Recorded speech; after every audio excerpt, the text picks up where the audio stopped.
Let's try this question. This question is more about the concepts rather than calculation. After you read this question, you may ask me, so should we assume whether there's air resistance or not? So I would say, let's just do it this way. Assume there's no air resistance, and you tell me the answer, and assume there is significant air resistance. So the answer will be different for both cases. Think about the explanation also. Pause the video now and think about it.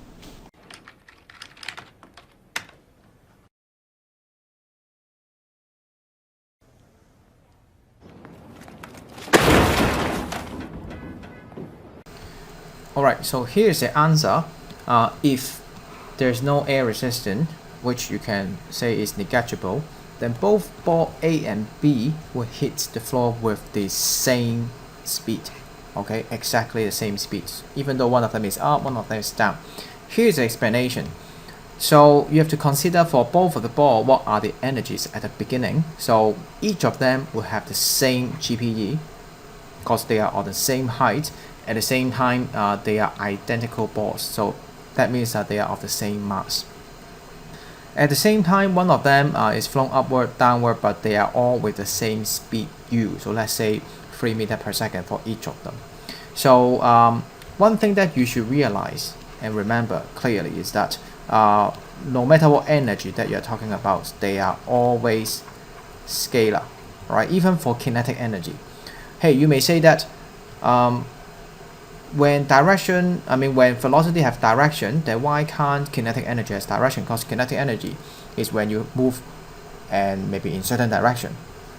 The answer is that think about velocity.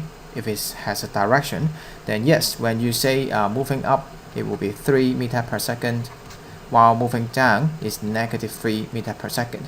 But when you substitute into the equation half mv square or mu square, then the negative will be gone simply. So at the end, it will be the same amounts of energy with the same sign. So in that case, or if you try to list out the equation of energy transformation, then you would have half mu square plus mgh equal to half mv square. So assuming when you are arriving the ground, it will be v velocity. So for this, it will be va. For the b, it's actually the same, except for u, you can put a negative if you want, but at the end, you know it's the same thing. mgh again is the same thing, and therefore, since everything on the left hand side is exactly the same, and of course these will be the same as well, and therefore VA, VB must be exactly the same. So that's why they will hit the floor with the same speed. Doesn't mean they will hit at the same time, but same speed. Case number 2. If there is air resistance, then what will happen? The main idea of air resistance is depending on how fast you travel and also how long you travel, because you could remember work done against friction will be, friction work done equation is like this, but then when you talk about work done against friction, then it's more about how strong the force is and also how fast you go. So in this case, A will travel for a longer distance, because when you flow upward, unless you flow with 0 speed, then of course both of them are the same. There's no difference in that case. But whenever you have certain speed larger than 0, the one that is being flown up will travel through like this and then come back down, while B will just simply go down directly. Okay, so obviously A will travel for a longer distance, and therefore it will take up more energy against the air resistance, and therefore in this case the answer will be B would have a greater velocity. Alright, maybe I just write in words, greater V than A.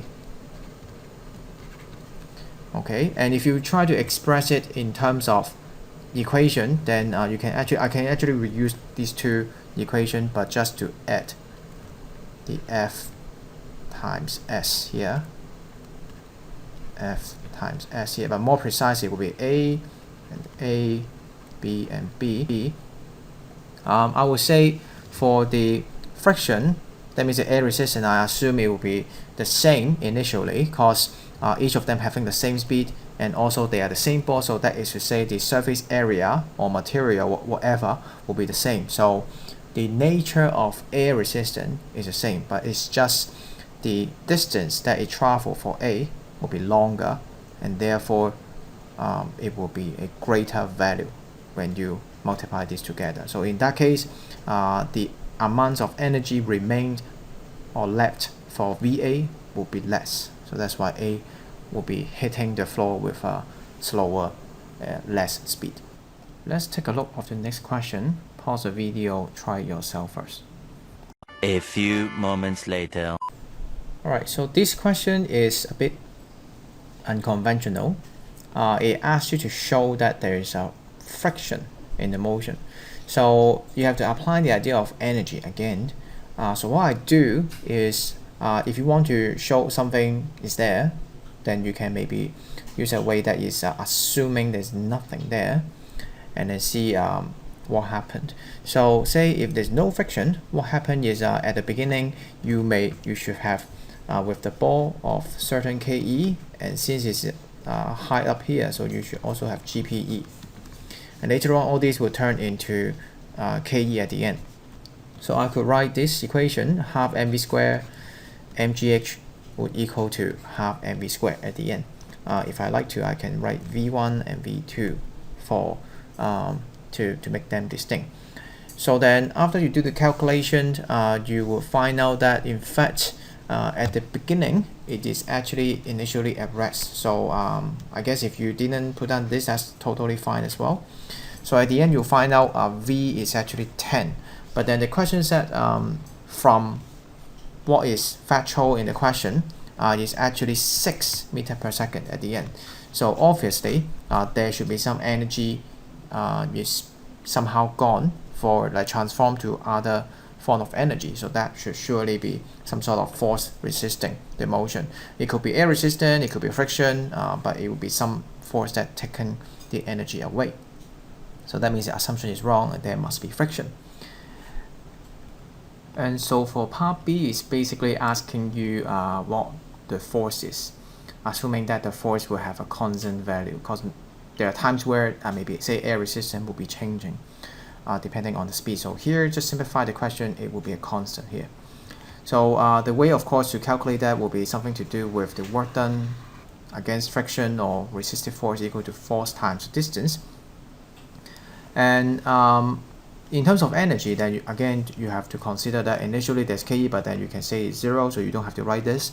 The only energy that is mgh will equal to the KE at the end, and also those work done against friction.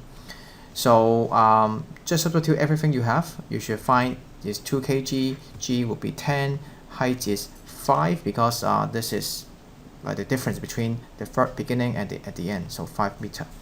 And then substitute the rest, it is fine to be 6 meters per second, and the distance will be 22 given from the question for the total length. So once again, it's about this length is 22, and it will be the same direction of the resistive force also.